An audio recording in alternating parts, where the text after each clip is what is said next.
Estoy en comunicación con el analista político, el ex vicepresidente de la República Argentina, el doctor Carlos Federico Rucauf.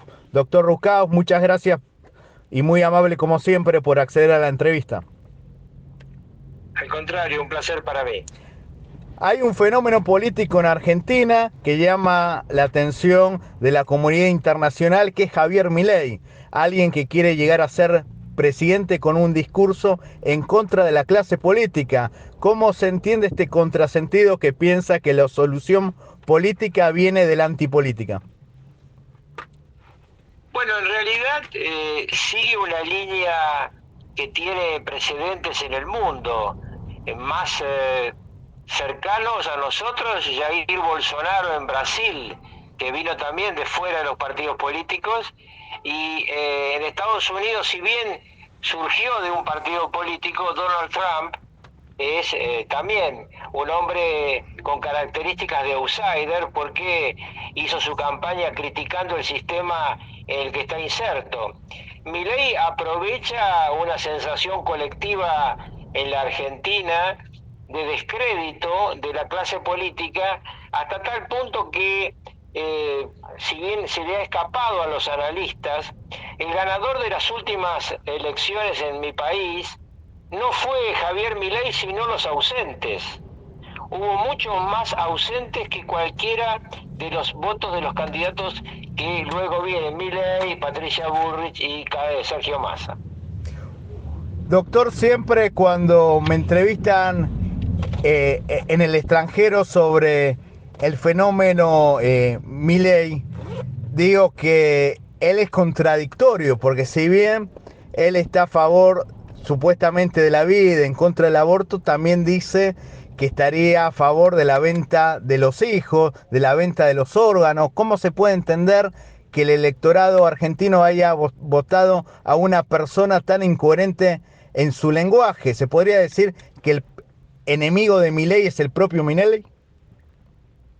No, es un fenómeno que hace que quienes lo acompañan no miran el detalle, sino que miran fundamentalmente su lucha contra lo que él llama la casta política, que es acompañada por una gran cantidad de argentinos.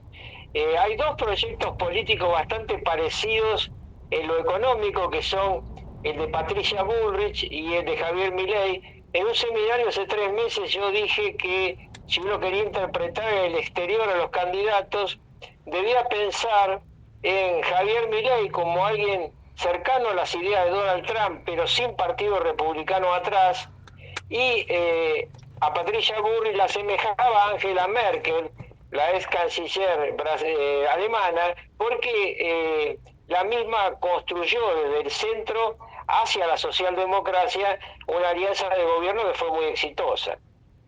Hay una cuestión que muy pocos pueden analizar y usted es diputado nacional mandato cumplido, que es la gestión o la poca gestión, para ser más correcto, de Milei en estos 2 años como diputado. ¿Usted cómo evalúa el trabajo legislativo? Lo que pasa es que lo que evalúan los argentinos es que el Parlamento no sirve. Entonces, este es el drama de la contradicción profunda en la que estamos en este momento inmersos.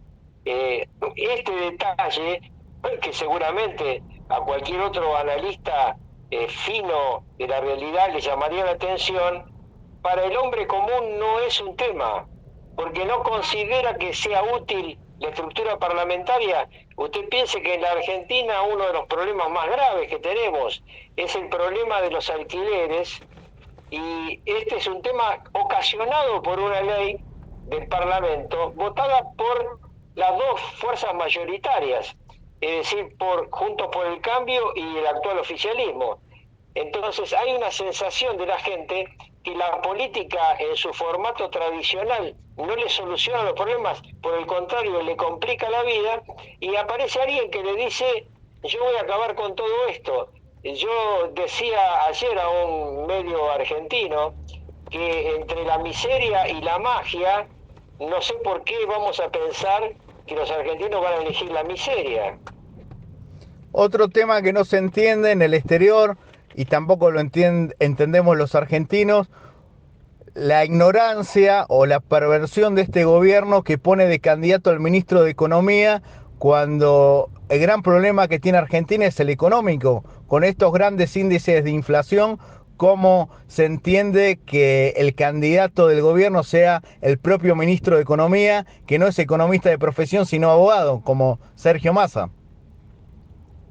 Bueno, porque era el más hábil de los inhábiles y entonces lo pusieron en un lugar donde él mismo dijo hace 2 meses públicamente que no eran compatibles la tarea de ministro de Economía y de candidato a presidente. Disculpe, usted dijo Eso, más hábil de los inhábiles. ¿Se podría decir con otras palabras el más inescrupuloso?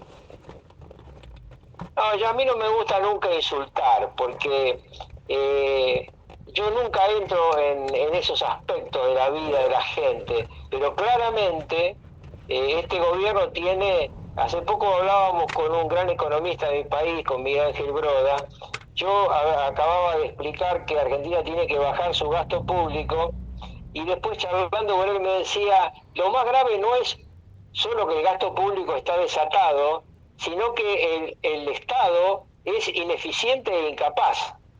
Y yo preferiría que primero fueran eficientes antes de pensar en el otro tema que coincido contigo es importante. Entonces, estamos en una situación muy complicada. En la última semana los precios de los productos de la canasta familiar, de los alimentos, de los medicamentos han subido en la Argentina entre el 30 y el 40%. La gente está en una situación de desesperación muy grande. La última pregunta, ¿quién piensa que va a pasar a segunda vuelta? Porque está un electorado muy dividido, con Milei con poco más del 30%, Juntos por el Cambio, el macrismo bordea el 30% y el gobierno tiene menos del 30%. Se podría decir que son 3/3 y los ausentes de la elección, como usted mencionaba. ¿Quién piensa que puede pasar al balotaje? Bueno, depende mucho del cuarto tercio, es decir, esta es una contradicción matemática, pero como no son 3/3 sino 4/4 y la cuarta parte quedó afuera, la participación de ellos va a definir esta elección. Yo tengo mis dudas de que la elección no termine en primera vuelta, porque el sistema electoral argentino prevé que el 45% de los votos, más un voto, se es presidente. No se necesita, como en otros países, el 50% más un voto.